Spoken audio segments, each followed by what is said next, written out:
Mesdames, Messieurs, bonsoir et bienvenue sur Economia. C'est le marché immobilier qui nous intéresse aujourd'hui. Vente, location, comment évoluent les transactions, quel est l'impact des nouvelles réglementations et des multiples projets d'habitats sociaux sur le marché immobilier. Comment, dès lors, en l'absence d'un argus, d'une grille référence, tenter de déterminer le prix d'un loyer, le prix d'une vente. Le marché est-il en hausse, en baisse? Comment se déterminer ville par ville, quartier par quartier, immeuble par immeuble? Il est vraiment difficile de se repérer. Une véritable jungle où même les professionnels semblent se perdre en conjecture. Nous allons malgré tout tenter ce soir de trouver avec eux une explication à tout cela. J'ai invité aujourd'hui 3 acteurs de l'immobilier et non des moindres. Je vous les présente. Samira Sbentout, vous êtes directrice de l'agence La Résidence située à Hydra, sur les hauteurs de la capitale. Vous êtes l'une des plus anciennes actrices de ce marché, même si vous avez conservé toute votre jeunesse. Votre agence située dans les beaux quartiers d'Alger font de votre agence un interlocuteur privilégié pour les grandes entreprises et les ambassades, même si votre agence est ouverte à tous. Tahar Anish, vous êtes le directeur de l'agence Le Mètre Carré, située à Cuba. Il suffit de regarder votre agence de l'extérieur pour comprendre que nous avons affaire à une agence professionnelle et rigoureuse. Merci. Cela vient sans doute de votre passion d'immobilier. Votre action au sein de la FNAI, la Fédération des agents immobiliers, a été remarquable. Vous en étiez jusqu'à peu le vice-président. Enfin, Lotfi Ramdani, vous êtes le responsable du site portail immobilier El Keria, ingénieur de formation et banquier d'expérience. Vous nous direz à votre tour pourquoi vous avez tenu à vous lancer dans ce segment de l'immobilier. Votre portail, qui suit notamment au pas les circonvolutions des logements ADL, LSP et LPP, vous a drainé beaucoup de monde sur votre site. Vous êtes devenu l'un des observateurs aguerris de ce marché particulier de l'habitat social. Voilà, alors pour commencer, eh bien, écoutez, je vais m'adresser à vous, Monsieur Anish. Oui. Et comment est-ce que ce marché est un marché aujourd'hui, un marché particulier par rapport à ce qui se fait dans le monde? Parce qu'on a vraiment beaucoup de mal à se déterminer quand on veut louer, quand on veut vendre, quand on veut acheter. Difficile de se repérer, on ne sait pas. Alors c'est pour ça que j'ai tenu à faire cette émission. Est-ce que c'est normal? Est-ce que c'est particulier à l'Algérie? Bon, je ne connais pas beaucoup de pays, mais pratiquement peu de pays que j'ai eu l'occasion de jeter, enfin, auxquels j'ai eu l'occasion de jeter un coup d'œil et d'essayer de comprendre comment fonctionne l'immobilier chez eux. Je dirais que notre pays est un peu particulier vu toujours le fait qu'on est dépendant du pétrole. Ça dépend, des fois on est riche, des fois on est pauvre. Donc, et pour rebondir juste au sujet du marché de l'immobilier, je vous dis ça fait 20 ans que j'exerce le métier d'agent immobilier, et en tant qu'ex-vice-président de la Fédération nationale des agences immobilières, on n'est pas arrivé réellement à dire qu'on a un marché de l'immobilier en Algérie. On n'a pas de marché de l'immobilier. Ce que fait un marché de l'immobilier, c'est la rencontre d'une offre et d'une demande. Alors, pourquoi? Il y a bien une offre et une demande. Oui, un marché, normalement. Il y a l'offre et la demande, mais pour évaluer, pour dire que le prix du mètre carré dans telle zone coûte tant de dinars, et ce n'est pas vrai. On peut le trouver dans la même zone, le mètre carré coûte 60 000 dinars, et juste à côté, il est à 120 000 dinars, du simple au double. Donc, ou 2 appartements dans le même immeuble. Dans le même immeuble, les mêmes appartements, même superficie, et le prix diffère. Alors, Madame Sbentout, est-ce que vous partagez le même avis? C'est difficile de se repérer dans ce marché, et pourquoi? Je pense que Monsieur Anish a tout à fait raison, donc je suis d'accord avec lui. Après, nous, on a une responsabilité en tant qu'agence. On a une responsabilité comment dirais-je, on est obligé de sensibiliser les bailleurs, les vendeurs, donc c'est notre rôle. C'est là qu'on intervient, nous, en tant qu'agents immobiliers, en tant que professionnels. Souvent, les propriétaires se déplacent vers nous, viennent vers nous pour nous proposer des biens, donc en se référant au prix affiché par leurs voisins, par l'entourage, etc. Donc, nous, On essaye d'intervenir et de communiquer les prix qui se pratiquent par rapport aux transactions faites au sein même de l'agence. Donc vous faites un travail scientifique. Oui. Tout à fait, et on vient de vous voir souvent avec des sensibilisation. considérations irrationnelles. Très souvent, les clients viennent vers nous, oui, le voisin a vendu X à X montant, etc. Et c'est vrai que c'est pas évident. Donc on est là, on leur montre ce qui s'est vendu, ce qui s'est loué. Et c'est vrai que souvent, quand c'est des vrais vendeurs, parce qu'il y a des vendeurs en fait, pour moi, c'est des curieux, parce qu'il y a souvent il y a des vendeurs qui vous disent "Matakul matcharab". Ça veut tout dire. Ça veut dire qu'il n'est pas contraint de vendre. Mais un vrai vendeur ou un vrai bailleur est obligé de se référer au marché. Donc, il est obligé de se référer aux professionnels, donc à l'agent immobilier. Voilà. Mais ces difficultés à valoriser, elles viennent aussi de la non-harmonisation des quartiers. Vous êtes situé, par exemple, dans un beau quartier qui est à Hidra. Il y a Hidra et Hidra, je dirais. Tout à fait, tout à fait. Donc cela explique aussi les choses aussi. C'est clair qu'il y a des quartiers qui sont plus, on va dire, plus chics que d'autres. Les prix varient d'un quartier à l'autre. C'est clair. Donc, ça, de toute façon, ça existe partout dans le monde. Il y a des quartiers qui sont plus chers que d'autres. Donc, voilà. Oui, mais là, on a dans le même quartier, quelquefois de rue à rue, on passe du simple au double. Alors, Monsieur Ramdani, vous, alors expliquez-nous un petit peu d'abord ce qu'est votre site, quelle est la conception de ce site, que je puisse voir et que le téléspectateur puisse comprendre ce que vous faites exactement et en quoi vous vous dissociez du travail des agences immobilières. Alors, quelle est votre spécificité et comment vous analysez le marché? En fait, déjà, on n'est pas agent immobilier. Donc, l'agent immobilier, c'est une activité réglementée par la loi. Donc, il faut avoir un agrément, il y a certaines conditions qu'il faut remplir et c'est un travail commercial. Nous, en fait, ce qu'on fait sur le portail immobilier elkaria.com, c'est un portail de vulgarisation de l'information immobilière. On essaye un peu d'accompagner les gens à travers les différents aspects de l'immobilier en Algérie. Que ça soit de la location en vente, que ce soit un programme public, donc on a parlé de LPP, LSP ou de AADL. On explique un peu comment ça se passe un crédit immobilier, comment on calcule un tableau d'échéance, un tableau d'amortissement. On explique aussi tout ce qui est assurance immobilière, en fait assurance CatNat et autres. En fait, on se veut un portail immobilier généraliste d'information, en fait, de sensibilisation aussi. Donc vous êtes une école à la fois pour les acheteurs, les consommateurs, mais également pour les professionnels, peut-être. Oui, au les fait, agences qui peuvent aussi se référer sur. On essaye sur aussi, au fait, d'analyser un petit peu comme nous. En fait, on n'est pas dans le métier à l'intérieur comme les agents immobiliers ils peuvent l'être.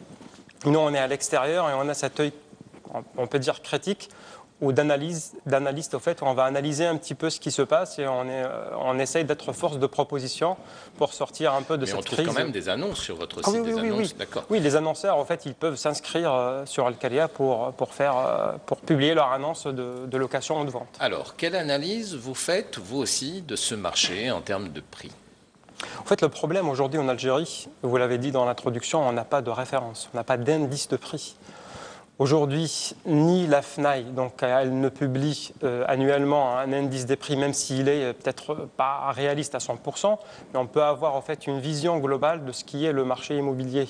Mais les notaires en fait ne le font comme ça se fait dans d'autres pays, où c'est les notaires en fait, sur la base des transactions effectuées chez eux, ils vont publier une fois l'an un indice des prix, soit à la vente, soit à la location. Et du coup, en Algérie, on est dans un flou artistique, où personne ne sait exactement, sauf l'agent immobilier. Il maîtrise peut-être, M. Anish, il maîtrise peut-être Alger Centre ou plus Kouba et Houssindey. Madame, elle maîtrise bien tout ce qui est Hidra et peut-être quartier résidentiel. Mais j'imagine, ils n'ont pas peut-être cette vision soit de la wilaya d'Alger. On parle d'une moyenne, nous, ce qu'on calcule au fait, c'est la moyenne des annonces immobilières que nous avons sur Al-Kria. Et on parle en location, on tourne autour de 58 000 dinars pour un 80 mètres carrés. Et pour la vente, on parle un petit peu en proposition. En moyenne, 58 000 dinars en moyenne générale sur la wilaya d'Alger. Et pour tout quartier confondu. Tout quartier confondu, parce qu'au fait, c'est la partie. Ça me paraît cher. Hein. Non, c'est pas cher. Non, mais c'est la moyenne, au fait. C'est ce qu'on a pris. On prend les 90 000 dinars à Hidra et on prend aussi les. Pourquoi pas 150 000 dinars à Hidra pour un trois peu plus. pièces? Oui. Donc, Non, mais imaginez, on prend de tout, 100 en 000 fait. dinars et 50 000 dinars de plus. Donc, les 58 000 dinars, donc ça va monter. Oui, mais il y a moins de 150 000. Mais en fait, on parle aussi de Barraqi et de Voilà, Ain Benian, eux, c'est toute la wilaya Mais d'Alger, je au pense fait. qu'on ne peut pas le déterminer. En fait, nous, notre démarche, c'est de dire aujourd'hui, on va essayer de nous comparer un petit peu à nos voisins à l'étranger. Si on prend en France, par exemple, le prix de vente, on est à 7 000 euros, Paris, intramuros, ça, si on compare les capitales, on est autour de 7 000 euros le mètre carré. Donc pour un 60 mètres carrés, c'est dans les 400 000 euros, 450 000. Sur Alger, on parle de 1,7 milliard en proposé. Donc peut-être c'est un peu moins, donc peut-être c'est 1,5 milliard. Mais c'est un peu, ça nous donne déjà une idée de grandeur de ce qui est le marché immobilier. Et par rapport à nos voisins Tunisie et Maroc, on est très cher par rapport à eux. On est à 140 000 euros équivalent. Et en Tunisie, on parle de 60 000 euros le F3 à 60-80 mètres carrés. Et au Maroc, c'est à 96 000. Donc on peut déjà, avec ces statistiques, même si elles sont vraiment très macro au fait, de se positionner dans un marché soit local, maghrébin. Vous venez de dire qu'au Maroc, les prix, en moyenne, ils sont moins chers. sont moins chers. Avec un SMIC plus important. Le SMIC en Maroc, c'est 230 euros. En Algérie, on parle de 154 euros par mois. Donc ça nous donne, en fait, nos statistiques, elles ne sont pas précises, elles n'ont pas cette prétention d'être précis. Ce n'est pas un outil d'achat, mais ça donne une tendance, au fait, et ça va nous permettre de voir est-ce qu'il y a une tendance haussière ou baissière sur le marché immobilier. Donc, si je comprends bien, à votre avis, excusez-moi, hein, on revient sur le marché de l'immobilier. Réellement, pour avoir des informations plus ou moins fiables concernant le prix du mètre carré à la vente, la source de la vraie information, elle proviendrait d'où? Elle proviendrait des notaires. Pour lui, des notaires. Attention. Mais le problème des notaires aujourd'hui, Oui. c'est que les prix, tout le monde le sait, hein, ça c'est un secret de polichinelle, les prix qui sont déclarés, ce n'est pas les vrais prix. Absolument. Voilà, Et là nous, où en fait, je ce voulais en qu'on venir. propose déjà à Al-Khalia, donc on avait fait des propositions, 30 propositions pour sortir de la crise de logement en Algérie. Parmi les trentaines de propositions, on propose le droit de préemption de l'État sur les transactions immobilières, que ce soit location ou vente. Au fait, quand l'État estime que si vous avez un bien qui coûte en réalité 10 milliards de centimes et vous le vendez à 1 milliard, l'État aura le droit de dire que voilà, ça m'intéresse, je vais l'acheter, je vais le mettre au social. Et ça va calmer, je pense, beaucoup de spéculation sur ce terrain. Et on arrivera peut-être dans 2-3 ans à réguler un petit peu ces prix qui sont affichés. Monsieur Anish, quelle serait la solution pour aider à la régulation? Personnellement, je partage l'avis de M. Dahmani. Ramdani, Ramdani, excusez-moi. Je partage son avis concernant le droit de préemption. Je me souviens, à l'époque de Abdeslam, qui était au gouvernement, il y avait une ordonnance ou un décret qui donnait la prérogative à l'État de préempter les biens immobiliers si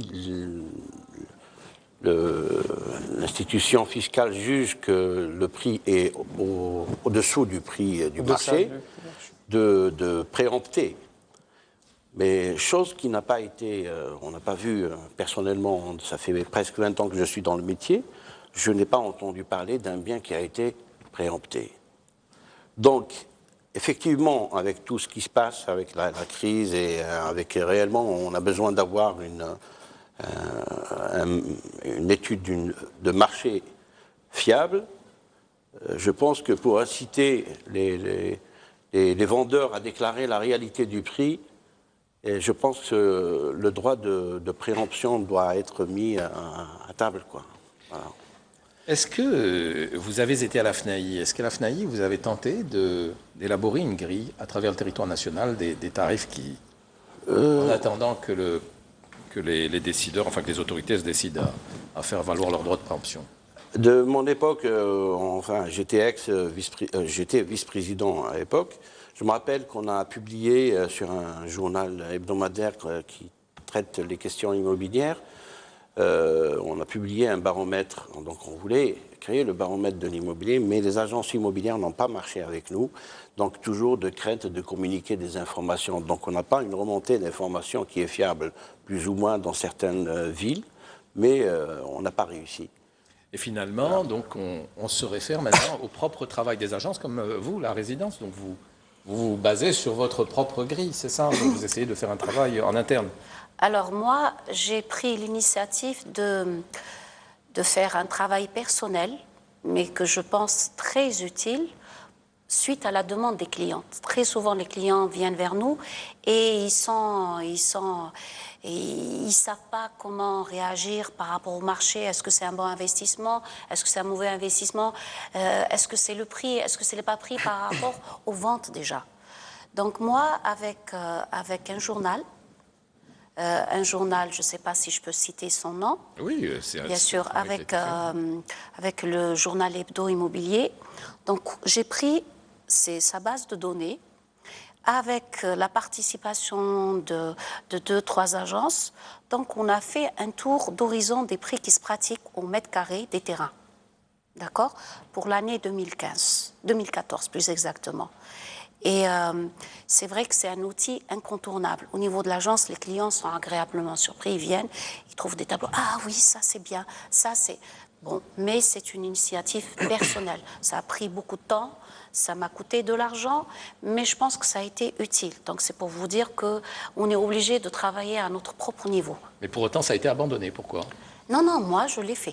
Mais vous le faites toujours? Je l'ai fait et j'ai mis sur notre site internet. Donc, c'est pas au niveau national, c'est au niveau d'Alger. Donc, pour moi, c'est utile pour nous en tant qu'agence et surtout pour les clients. Et là, on l'a inséré sur notre site internet. Donc, c'est une référence. Bon, c'est vrai que c'est pas national, mais ça aide toujours. D'accord. Mais alors, pour bien faire les choses, pour faire les choses convenablement, qui doit faire ce travail-là de référence? Bonne question. Ça, c'est une bonne question. Il y a une initiative qui n'a pas donné. C'est pour ça que moi, personnellement, j'ai pris cette initiative personnelle. Pourquoi? Parce que je voyais que les choses ne bougeaient pas et qu'elles n'allaient pas bouger. Voilà. Donc, il valait mieux prendre le taureau et faire les choses soi-même. Voilà. Par rapport, je voulais soulever un autre point, par rapport au prix qu'il a donné. Il a parlé d'une moyenne. M. Ramdani a parlé d'une moyenne de la location sur Alger. Il a parlé d'un montant de 58 000 dinars. À savoir, maintenant, j'aimerais donner une information quand même qui est importante. Braqi, le prix du mètre carré à Braqi, je ne connais pas les prix, mais je pense que vous avez... on a par exemple à Burj El Kifan, on est à 34 000 en moyenne. Voilà, 34 000 dinars à Burj El Kifan. À Hydra, là où je suis, le F3 peut atteindre les 200 000 dinars. Donc il y a un grand écart. Voilà. Sur quelle surface? Voilà. Sur 80. C'est même pas en termes de superficie, parce que le F3, c'est du 70 mètres carrés, 80 mètres carrés. La moyenne, c'est la moyenne 80, qui tourne pour les F3. Mais en fait, c'est une question de quartier. Après, c'est clair que les quartiers résidentiels, on va dire, c'est généralement, pour des raisons de sécurité, les étrangers préfèrent louer dans des quartiers résidentiels par mesure de sécurité. Donc, c'est une certaine clientèle qui loue dans ces quartiers-là. Et les nationaux préfèrent se référer à d'autres quartiers qui sont moins chers. Ce qui est tout à fait normal, parce que quand on parle de 58 000 dinars, ce n'est pas rien. 200 000 dinars, c'est énorme pour un... Mais les 200 000 dinars, madame, c'est la fourchette haute. C'est pas une moyenne. C'est pas la moyenne de Hydra. Mais la moyenne va osciller entre 148 et 200 000, donc ça va être 150 000. Hein, à Dubaï, par exemple, un F3, ça peut atteindre combien? Ça peut atteindre 80 000. Voilà. 80 000. Voilà. Des fois, ça dépend des lieux aussi, même certains quartiers à Dubaï coûtent excessivement cher. Voilà. Mais je voulais, excusez-moi, rebondir sur la question le fait qu'on n'ait pas arrivé à avoir un Argus de l'immobilier. C'est que, mais il faudrait vraiment, il y a des moyens, il y a plusieurs moyens d'en arriver. C'est vrai que la fédération en a essayé, mais il n'y a pas eu un écho favorable. Mais je pense que l'État peut, c'est-à-dire que en enclenchant tout un mécanisme, réellement, un mécanisme qui est favorable à plusieurs secteurs, et coordonner et récolter des informations, et un centre ou une commission peut faire ce travail. Mais il y a une grille qui existe et dont vous ne parlez pas, c'est la grille des impôts. Mais elle est erronée. Mais elle n'est pas réaliste. En fait. Elle n'est pas réaliste. Bah, c'est pas le. Elle se rapproche. Elle se rapproche. Ces dernières années. Non, mais c'est vrai. C'est vrai que ces dernières années, elle se rapproche sérieusement des prix qui se pratiquent. ils ont donné une prérogative à leur agent Voilà. de suivre aussi l'évolution du marché, ce qui est annoncé sur les journaux, la pub et tout qui se fait sur différents supports. Mais des fois, bizarrement, des fois ça dépasse. Non, mais la grille n'est pas publiée, en fait. Non, mais la grille n'est pas... C'est-à-dire que des fois, dans la grille, on a des tarifs qui sont plus élevés que ceux du marché. Non. Oui, non, sincèrement, parce que je vais vous donner un exemple. Un terrain qui s'est vendu, ça fait 2 ans. Personnellement, je l'ai vendu à un prix de 150 000 dinars. Eh bien, au niveau des impôts, ils ont jugé que le prix de ce terrain coûte 200 000 dinars. Voilà. Or que réellement, il s'est vendu à 150 000. Voilà. On Donc, nous c'est dit, que ça voilà, va c'est le prix. Mais en fait, mais les impôts ne publient pas aussi leur grille. Nos voisins, les Marocains, en début d'année avec 2015, en fait, ils ont publié la grille, la grille par quartier pour sensibiliser un peu les gens, pour leur dire, voilà, on vous impose sur une grille, mais voilà, attention, là, voici la grille. Vous poussez l'institution fiscale à définir le prix, à déterminer et à l'obliger. Non, mais elle ne l'oblige pas parce qu'elle l'utilise déjà aujourd'hui. En fait, elle a déjà une grille pour calculer les impôts. Les impôts ne vont pas publier ce genre d'informations. Ils sont là en train de surveiller, de veiller. Mais ils peuvent le faire. Même nous, on arrive à l'avoir en trichant. On ne l'a pas officiellement. Voilà, on peut pas. En tout cas, nous, en fait, ce qu'on fait sur Al-Khalia, on aimerait le consolider aussi en 2016, c'est d'essayer d'avoir, comme on a une vision transverse un peu, et on a des annonces immobilières un peu partout dans l'Algérie, dans presque toutes les wilayas. On essaiera de proposer un indice, mais qui sera vraiment à titre indicatif. Ça ne sera pas vraiment à un titre truc indicatif, très, vous l'avez bien très, précisé, très parce précis. que c'est pratiquement, pardonnez-moi de vous interrompre, mais pratiquement impossible. Alors, vous, les agences immobilières, vous pourriez le faire réellement. Oui. Et vous disiez tout à l'heure que beaucoup d'agences n'ont pas joué le jeu. J'aimerais savoir pourquoi. Parce qu'en fait, je dis que vous pourriez le faire parce que vous détenez les bonnes informations en termes de prix. Oui. De tout ce qui s'est vendu. Donc, pourquoi elles n'ont pas joué le jeu, certaines agences ou beaucoup d'agences pour des raisons qui sont évidentes. Ils ont peur du fisc. Pour eux-mêmes. Non, pour eux-mêmes, pas pour eux-mêmes aussi, même les clients. C'est eux qui veulent sous-déclarer. L'agent immobilier, il est rémunéré, sous-déclaré ou déclaration totale, il est rémunéré de la même sorte. L'agent immobilier est rémunéré sur le bon prix, le prix réel. Le bon prix. Maintenant, là, si vous voulez réellement que je vous donne une des solutions qu'avait proposé à l'époque la Fédération, je peux vous le dire. C'était, d'ailleurs actuellement, son président est en train de demander toujours cela, c'est de remettre, je sais que certains nous ont dit que c'était l'atteinte à la liberté individuelle, mais d'obliger les vendeurs de passer obligatoirement chez une agence immobilière, pas pour que l'agence immobilière soit rémunérée, c'était le but d'avoir un Argus. Qu'il y ait une obligation de passer chez une agence immobilière, d'avoir l'évaluation avant toute vente, avant toute transaction, qu'il y ait une pièce maîtresse dans le dossier à remettre au notaire, que signé par une agence de proximité au bien qui est mis à la vente, de valider la vente, c'est-à-dire que réellement valider le prix. Est-ce que réellement cet appartement vaut tant? C'est-à-dire qu'un collègue validerait le prix de... Oui, et ça va permettre, moyennant une petite somme de 2000 dinars comme ça, et les vendeurs et l'acheteur même entre particuliers, ils peuvent la mettre dans le dossier à remettre au notaire. Mais il pourrait y avoir collusion. Pourquoi? Peut-être entre amis, agents immobiliers, donc on pourrait... Non, mais attendez, là justement, on a réfléchi, on avait réfléchi à tout. C'est-à-dire que, et à ce moment-là, la responsabilité de l'agent immobilier, elle est engagée. Une fois qu'il signe le document, c'est-à-dire qu'il sait qu'il a déjà vendu un bien à cet endroit, dans ce quartier, ou à proximité, et en toute âme et conscience, il a évaluer un prix, même s'il sous-déclare un peu, c'est-à-dire qu'il va pas volontairement, mais il sous-déclare au-dessous un peu mais la marge, elle est vraiment infime. Mais la responsabilité de l'agent immobilier, elle est engagée au moment où il signe l'évaluation.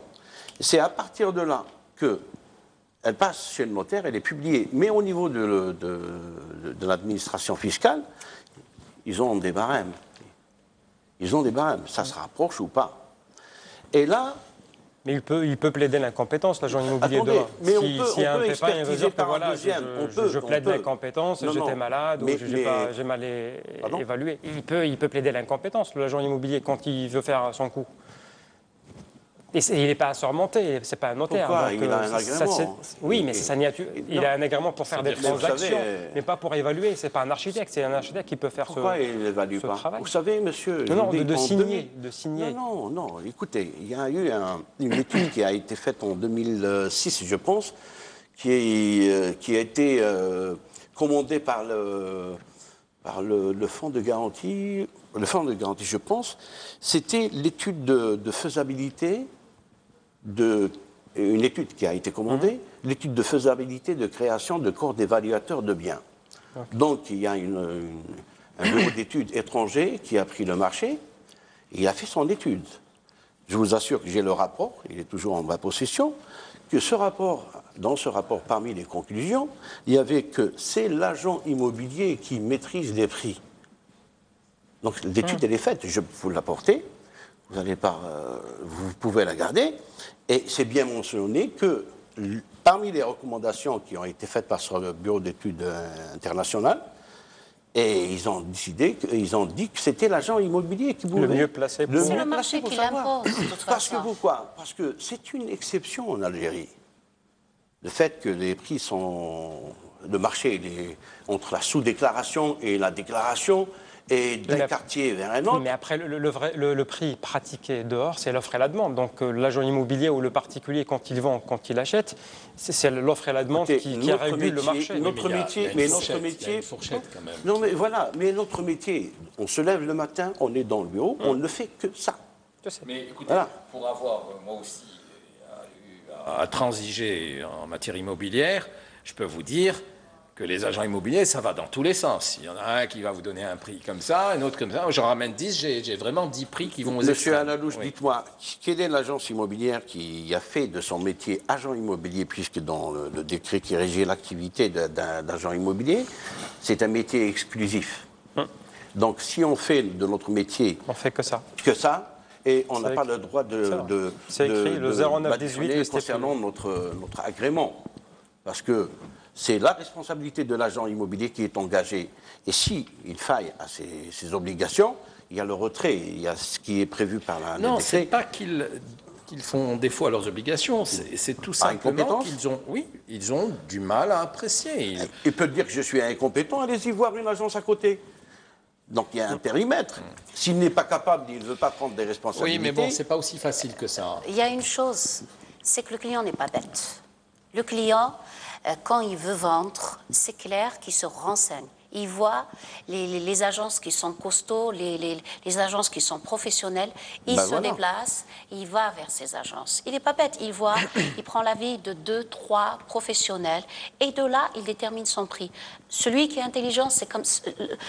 Les clients sachent, si vous voulez, d'une manière générale, le client consulte 2, 3 bonnes agences. Et puis, à partir de ça, il déclenche sa vente. Vous voyez, en fait, il est obligé de se référer aux agences. Il n'a pas le choix. Vous m'expliquiez tout à l'heure que, par exemple, vous qui êtes à Hedra, vous aviez des clients qui venaient vous voir et qui vous disaient que, au regard de la chute du dinar, expliquez-moi. Ah oui. Bon, mais ça, c'est une exception. Attention, il ne faut pas généraliser. Ça existe.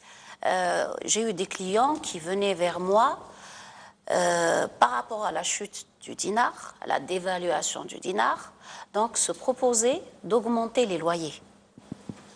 Ils se réfèrent à l'euro. Donc du coup, l'euro, oui, là, on n'a plus les mêmes entrées. Donc du coup, nous, on va augmenter le loyer. C'est clair que moi, en tant qu'agence, je tiens à notre langage. Je leur dis, écoutez, vous allez acheter votre viande où? Chez le boucher. Vous l'achetez en euros ou en dinars? Oui. Voilà, donc... Bon, alors, si j'ai bien compris, vous êtes aussi un petit peu perdu sur la démarche, hein, entre les notaires, bon, il y a un problème de déclaration, entre les agents, il n'y a pas toujours, la compétence n'est pas toujours là, les impôts n'ont pas à venir se substituer à la rencontre de l'offre et de la demande. Il y a eu cette idée de droit de préemption, mais quand on voit que l'État, à travers le fisc, évalue des terrains, comme vous le disiez tout à l'heure, de manière à des prix supérieurs à ceux qui sont en vigueur réellement sur le marché. Donc tout ça rend les choses un peu difficiles et pourtant il faudra bien y arriver. Est-ce que finalement l'évaluation, l'harmonisation des prix ne viendra pas d'abord de l'harmonisation de l'urbanisme ? C'est-à-dire que quand il y aura une évolution en termes urbanistique au niveau de chaque quartier, tout ça, parce que là on voit des quartiers qui sont insalubres, des quartiers qui sont des immeubles qui sont en mauvais état, d'autres. Quand tous les immeubles sont en bon état, on peut les évaluer un peu de la même manière, non?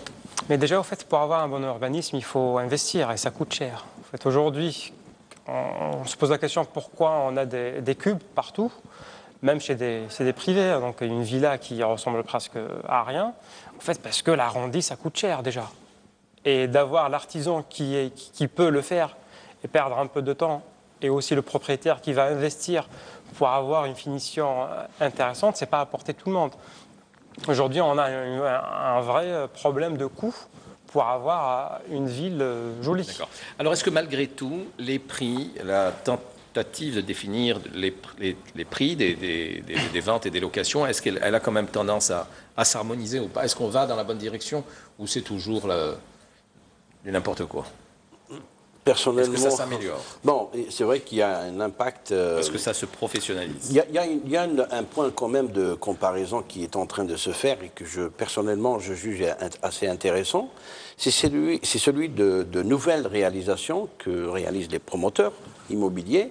Ils font un assez bon standing et dans certains quartiers qui se rapprochent des anciens quartiers et tout, même des fois dans les anciens quartiers.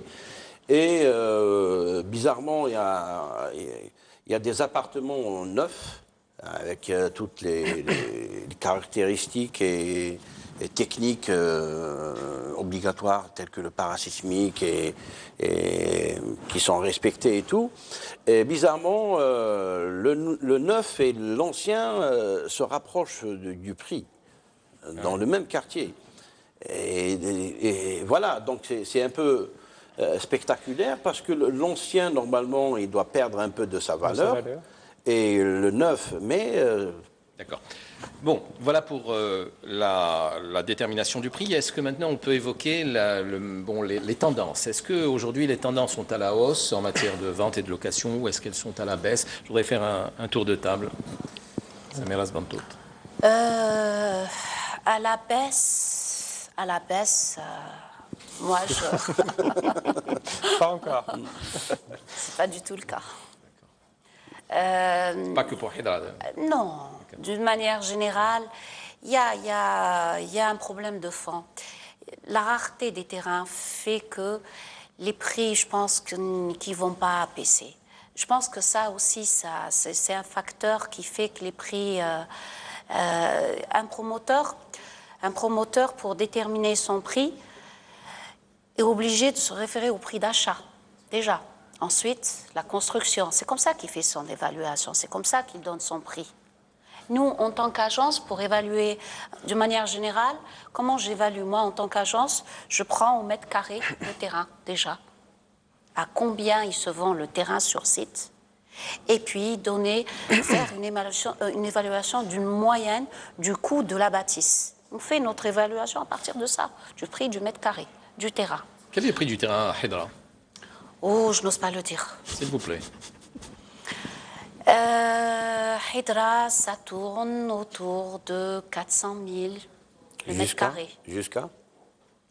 Jusqu'à les prix proposés. On parle des prix proposés. Actuellement, les prix proposés sont de l'ordre de 500 000 dinars le mètre carré. Alors, je voudrais m'excuser auprès des téléspectateurs. Nous avons réuni ici des opérateurs qui sont d'Alger, mais l'émission est valable pour toute l'Algérie. Alors, il ne faut pas croire qu'Alger, ce n'est qu'à Alger que les prix sont forts. Hein. Vous me disiez qu'à Sétif, il y a des quartiers où parfois les prix sont plus chers. Exactement, qu'à Alger, hein. exactement. D'ailleurs, j'ai été un peu étonné. Bon, ça date depuis un peu plus de 2 ans, hein, que les prix n'ont pas cessé d'évoluer du côté de Sétif, Borj, même Lorani. Voilà, donc c'est pas qu'à Alger. C'est dû à quoi? À la rareté Pas des la terrains? rareté, parce qu'il y a quand même, ce qui est intéressant, d'ailleurs ça peut se dupliquer un peu partout, c'est qu'il y a les investissements industriels très très importants du côté de Sétif et d'Oran, de Lorani et tout, et c'est ce qui incite les gens à investir là-bas. Donc il y a quand même une création d'emplois, un nombre assez important d'emplois, il y a une attractivité de la part des investisseurs qui ont investi là-bas, et même ce qui est mis à disposition des investisseurs au niveau de ces wilayas, c'est très important. Donc ça a permis d'attirer pas mal une population nouvelle, et ça a permis d'accroître la demande. Et Monsieur Hamdani, alors, est-ce que vous avez quelques notions sur cette volatilité? Oui, en fait, dans le même sens que M. Anish, nous, on a calculé pour Borj Kifan et Bab Zouar. Donc là, les deux quartiers, ils ont connu un investissement déjà. Pour Bab Zouar, il y a eu l'implantation de beaucoup de sociétés. Donc il y a eu beaucoup de gens qui ont acheté ou voulu acheter ou louer à côté de leur boulot, ou Borj Kifan avec l'arrivée du tramway. En fait, si on compare en 2011, à Borj Kifan, la location, elle tournait autour de 17 000 dinars. Et aujourd'hui, on parle de 34 000 ou plus en moyenne. Hein. Et à Bab Zouar, c'est pareil, on était à 32 600 et aujourd'hui, on parle de 46 500 dinars en moyenne de location d'un F3. Et en fait, c'est vraiment l'offre et la demande aujourd'hui qui établit un peu les prix. Est-ce que cette hausse est valable tant pour les locations que pour les ventes? Oui. C'est la même chose. Cela va de soi, puisque des fois on achète pour mettre les biens en location. C'est ça, donc on achète pour louer. Voilà, donc c'est un investissement. Donc le problème aujourd'hui qu'on a, au fait, pourquoi les prix, je rejoins madame, pourquoi les prix ils vont pas baisser, ils vont augmenter encore. En tout cas, on a 2 ou 3 ans d'augmentation. En fait, on a toujours un déficit de demandeurs de logement. Aujourd'hui, on compte dans les 400 000 nouvelles demandes par an. L'État, pour 2014, au fait, il a construit entre social et donc LPA, LSP, dont les 100 000, 110 000, on a quand même 300 000 de déficit par an de demande. Donc, mathématiquement parlant, on ne peut qu'avoir une augmentation jusqu'à ce que cette bulle, peut-être, elle explosera un jour. Mais en tout cas, à court terme, c'est pas concevable. Et ça ne va pas régler les problèmes, donc non, ça va encore augmenter. Donc, mais réellement, qu'est-ce qui vous fait dire cela? Excusez-moi. Pourquoi on a 300 000 au fait? Pourquoi vous avez pensé que ça va rester en augmentant pendant 3 ans, 3 années? En fait, ça risque. Pourquoi ça risquerait de baisser? Pourquoi, si on peut parler de bulle immobilière, ça peut vraiment s'éclater? En fait, déjà, on aura, donc avec tous les problèmes économiques il y aura une inflation importante d'ici quelques années. Donc on le voit déjà, les prix vont augmenter un petit peu en 2016. Donc on aura une inflation plus importante qu'en 2015. Elle tournait autour de 5%. Les prix de quoi? Les prix, des biens? Oui, non, en général, au fait, le prix du carburant, il a augmenté de 20 à 30%. Donc ça va répercuter un peu sur tout. Et au fait, ça, c'est une première étape. Et après, en 2017, donc il n'y a pas de solution drastique, donc on peut imaginer qu'il y aura une inflation plus importante. Donc qui dit inflation importante dit taux d'intérêt plus important. Donc, oui, mais il y a une limite à la hausse de la...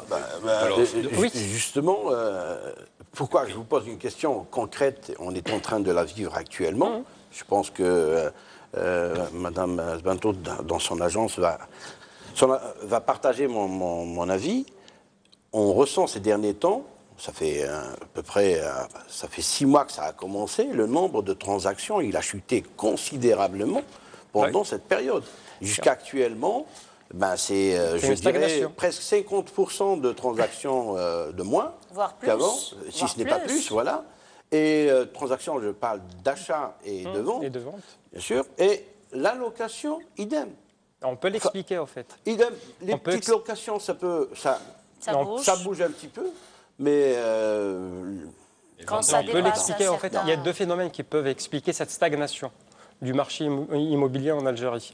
Donc, on a tout le programme public qui a commencé déjà en 2013, donc avec la relance de l'AADL avec 700 000 demandeurs, et le programme LPP. Donc, on a c'est presque 1 million de gens qui ils sont en attente d'avoir leur logement, soit AADL, soit LPP. Donc les gens, ils sont là, ils sont en train d'attendre un petit peu ils vont attendre d'avoir leur logement. C'est vrai qu'ils pensent peut-être que de l'avoir rapidement.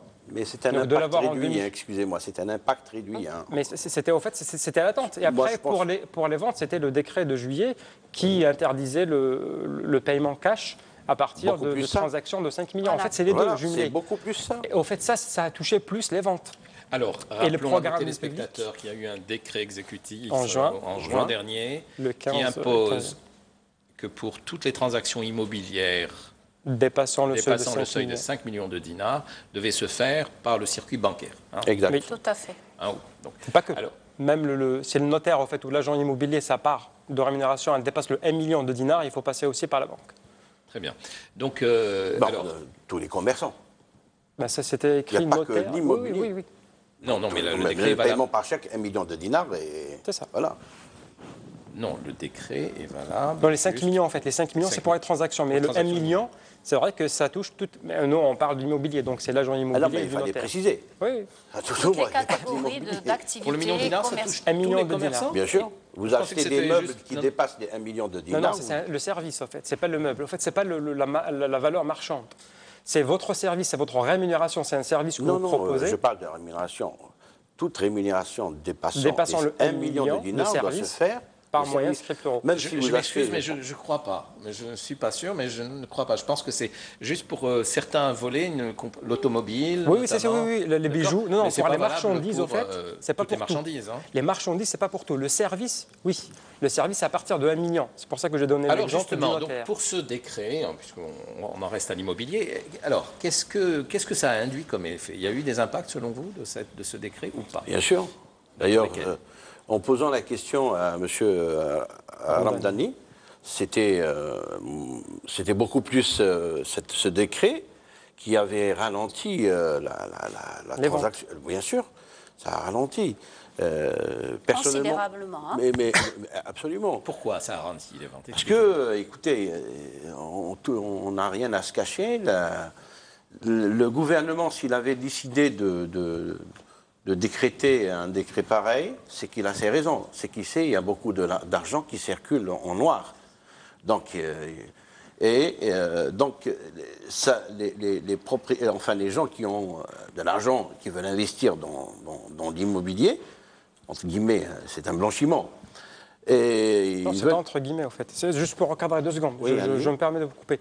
Ce décret, il rentre dans le cadre de la lutte anti-blanchiment. C'est un texte applicatif de la loi 0501 qui lutte contre le blanchiment d'argent. Donc, on est En plein lutte, dedans. on est en plein dedans, en fait. C'est pas J'enlève les marginal. guillemets, hein. C'est ça. Ok, c'est bon. C'est vraiment, on fait de la C'est bon. lutte. Ce décret était là pour Est-ce lutter que ce contre le décret réussit blanchiment à d'argent. blanchir les choses?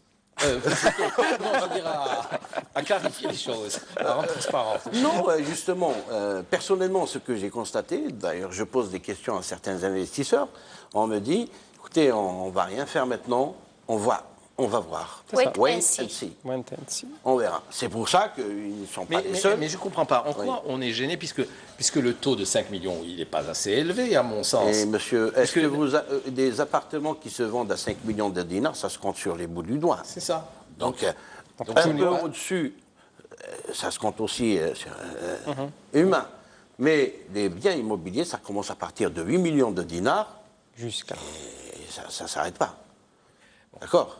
Prenons un bien immobilier qui se vendrait à 10 millions de dinars. dont la valeur réelle serait de 15 millions de dinars. D'accord. On pourrait avoir un opérateur, enfin, aller vers une non-déclaration de la moitié, par exemple, d'accord, de 7 millions de dinars déclarés, de 7 millions de dinars non déclarés.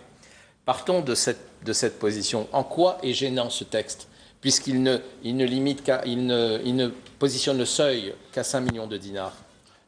Il n'est pas gênant ce seuil. Il aurait été gênant s'il était à 12 millions de dinars. Mais monsieur Arnaldouche, il n'y a pas que des appartements de 15 millions. Un exemple, vous pouvez le dire, ça peut passer. Ils trouvent toujours des moyens. Mais par contre, l'inconvénient, c'est que quand il s'agit des biens immobiliers qui coûtent 150 millions de dinars, et il faut se poser la question à partir de là. Oui, mais là aussi, prenons un bien immobilier qui fasse 150 millions de dinars.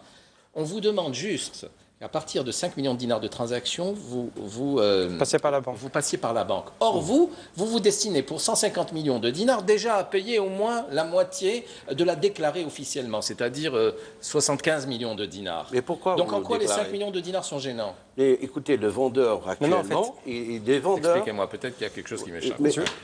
Si vous me permettez, je vais expliquer un petit peu comment ça marche au fait.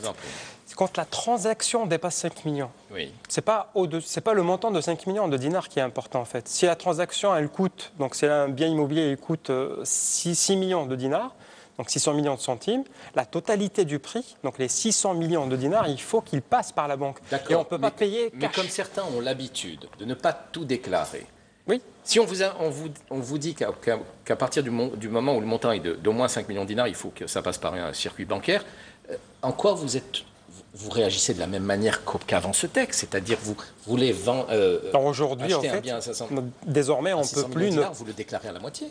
Oui, à la moitié, mais cette moitié, il faut qu'elle passe aussi par la banque. Non, justement. Et c'est ce qui pose problème, en fait. C'est là que ça pose problème. C'est là que ça pose problème. Parce que même le décret... mais ce montant est déclaré chez le notaire, donc il arrive aux impôts, ce montant de la moitié. Il est déjà déclaré. Donc mais on parle de la différence, non? Et la différence, elle part où? Mais la différence... Non, mais même sur le montant qui est déclaré au notaire, en fait, avant, on pouvait donner de l'argent cash au notaire. Mais aujourd'hui, il faut passer par la banque. Si on passe par la banque, dans le cadre de la lutte anti-blanchiment, on va vous demander un justificatif de cet argent. Mais le justificatif de paiement, d'où vient l'argent? Il est déjà mentionné dans l'acte du notaire. Quoi? Pas forcément. Le notaire, il ne va pas dire « j'ai reçu tant d'argent ». Il ne va pas dire qui l'argent il provient. Le vendeur déclare avoir reçu tant d'argent, 7 millions de dinars. Il ne va pas dire que c'est le fruit de ses économies ou ça vient de la vente de sa voiture. Pour attirer votre attention, c'est qu'actuellement, il y a une autre catégorie de propriétaires. C'est des propriétaires qui veulent déclarer la réalité. Pourquoi? Parce qu'en vendant leurs biens, ils doivent justifier auprès de la banque pour mettre leurs sous à la banque. Donc, ils cherchent des acheteurs qui déclarent la réalité. Or que ces acheteurs, ils sont rares. Ceux qui sont en mesure de déclarer la réalité. Donc, je viens de comprendre. Comme le notaire, le montant déclaré doit passer par le circuit bancaire, certains ont des difficultés à justifier leur argent qu'ils donnent. Ils ne veulent pas le faire passer par la banque. Mais au fait, cette phase, elle est transitoire. Donc, on ne peut pas rester. Celui qui va acheter, qui a un besoin d'acheter, il finira par acheter. Donc, est-ce qu'il sera obligé? Donc, c'est là qu'il sera obligé de bancariser son argent. Alors s'il vous plaît, comment ça se passe donc, en ce moment? Donc, vous pensez qu'un certain pourcentage de ce qui devrait être des transactions est bloqué? Est bloqué, oui. Ça freine. Comme il a dit, en fait, c'est wait and see. Donc là, on arrête. On regarde est-ce que ça va passer, est-ce que ça va être vraiment bloqué ou pas. Et les gens, ils vont voir que voilà, il y a quand même des transactions qui se font, que le passage par la banque est obligatoire et ils finiront par aller à la banque. Donc, payer les 7% aussi. Bon, pas forcément. Non, mais... en fait, il y a un directeur de banque qui disait qu'au-dessus de 10 millions de dinars, on ne demandait pas vraiment les 7%. C'est ce que j'ai lu au forum de Moudjahid. Ça, c'est important, hein. Oui, mais il faut être sûr de cela, parce qu'on ne va pas pousser les gens à la banque. C'est des déclarations d'un directeur de banque qui parlait de ça. Donc après, il faut voir avec sa banque. Alors, la chute des prix du pétrole, la chute de la valeur dinar, tout ça, ça influe sur les prix ou pas du marché?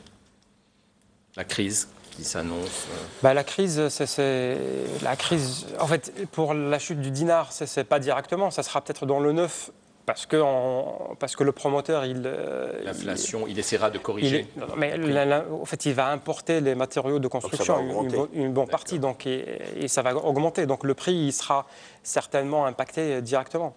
Exact. Pour la location, par contre, mais la location, ça pour sera la location, moins. moi, par exemple, dans mon secteur, comme c'est une clientèle étrangère, maintenant, avec la crise, il y a beaucoup de marchés qui sont interrompus. Donc, du coup, il y a beaucoup moins de demandes. Il y a beaucoup moins d'expats qui arrivent par rapport à la crise actuelle. Je parle de notre secteur. Après, concernant les autres endroits comme Cuba ou ailleurs, par rapport aux clients nationaux, là, c'est différent. La donne, elle change. Moi, par rapport à la crise déjà, ça se répercute directement. Très bien.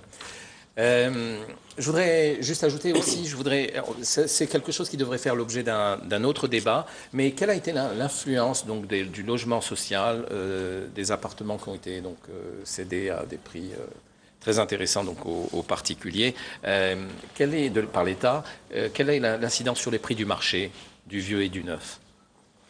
En tout cas, ce que j'ai dit tout à l'heure, en fait, l'offre en logement social est en deçà de la demande annuelle. Donc là, on a une nouvelle demande de 400 000 et l'offre publique, elle ne couvre que le quart. D'accord, donc il y a de la marge. Il y a de la marge. Au fait, l'offre publique, elle freine un petit peu l'augmentation irrationnelle de la chose. Mais si on analyse les 15 dernières années, au fait, donc juste après le terrorisme de 2000 à 2015, c'est vrai qu'on trouvera qu'il y a eu quand même un peu plus de 2 millions, 2,5 millions de logements livrés. Donc c'est vrai qu'on avait déjà, pendant la décennie noire, on a cumulé une demande très importante. On parle de 2 à 3 millions de demandes de logements insatisfaites. Oui. C'est vrai que les 15 ans d'après, donc on a essayé de loger ces gens-là. Et ça a permis aussi de faire baisser un petit peu, en tout cas, de ne pas laisser la spéculation prendre le dessus en termes de Très bien. prix. Non, je suis désolé, on est arrivé au terme du débat et même un peu plus. Voilà, je voudrais vous remercier de votre participation. C'est passé très vite. C'est un sujet qui est toujours intéressant et qui intéresse sans doute nos téléspectateurs. Je vous remercie beaucoup de votre attention et je vous dis à la semaine prochaine.